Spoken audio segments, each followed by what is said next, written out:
शेतकरी मित्रांनो नमस्कार.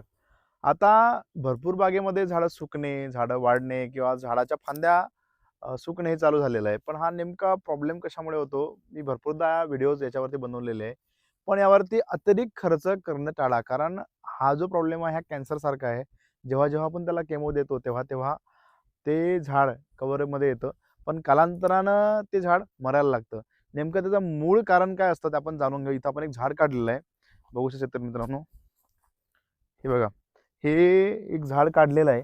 झाडाचा काही भाग जो आहे तो हिरवा आहे आणि काही भाग जो आहे वाढलेला आहे.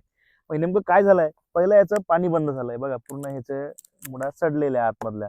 आणि ही जी पण मुळ जी आहे ना, हे अर्ध्यापर्यंत सडलेली आहे. पण याच्या रिलेटेड ज्या मुळा होत्या त्यावरती ते एक फांदी चालू होती. पण मेन जे रूट्स आहेत ते पूर्ण सडलेले दिसून पडत आहे. म्हणजे मेन प्रॉब्लेम काय आहे त्याच्या आतमधून असतो. हा बघा, हा प्रकार हे प्रकारची अशा प्रकारची जे मुळं आहेत ते सडून जातात. इथेच नाही आपण दुसरं झाड पण इथे काढलेलं आहे. बघू शकता.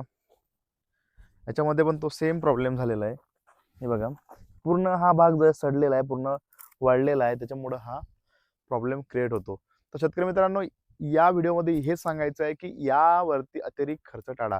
हां, हा जो प्रकार आहे हा आपल्या बागेमध्ये न होण्यासाठी आपल्याला काय करावं लागेल? आपल्याला ट्रायकोडर्मा, सुडोमोनास किंवा त्याच्यामध्ये हायड्रोजन पेरॉक्साईड किंवा चांगल्या ज्या मायकोरायझा किंवा त्याच्या बुरशीजन्य बॅक्टेरिया आपल्या जमिनीमध्ये वापरावा लागेल. बुरशीजन्य औषध आपल्याला आपल्या शेतामध्ये प्रॅक्टिसच करावं लागेल आणि न्यूट्रिशन बॅलन्स करणं गरजेचं राहील. कारण याला जर अन्नद्रव्य पुरेसं मिळालं तर अशा प्रकार घडून येत नाही. शेतकरी मित्रांनो, माहिती कशी वाटली नक्कीच कमेंट करून सांगा आणि अशाच प्रकारच्या शेतीविषयक उपयुक्त माहितीसाठी आपल्या चॅनलला लाईक करा, शेअर करा, सबस्क्राईब करा. धन्यवाद.